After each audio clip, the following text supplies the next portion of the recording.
আসসালামু আলাইকুম দর্শক, আপনারা দেখতে পাচ্ছেন আমাদের এক প্রতিবেশী দাদা। উনি দীর্ঘদিন গত 8 মাস ধরে বিছানায় পড়ে আছে। উনি আমাদের সাথে কৃষি কাজ করতেন। উনি একজন কৃষক ছিলেন। ওনার জীবনটাই ছিল কৃষিকাজের ভিতরে।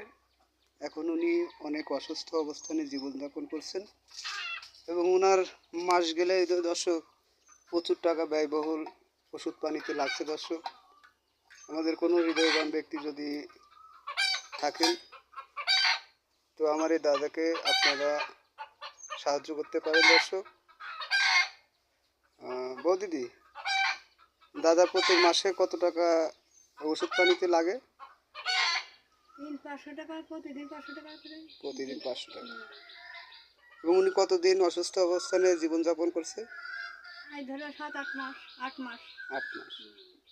দর্শক, উনি অনেক অসহায় অবস্থায় আছে, ওনার জীবনযাপন করছে। দর্শক, আপনারা দেখতে পাচ্ছেন একটা গরিব অসহায় কৃষক ভাই আমাদের।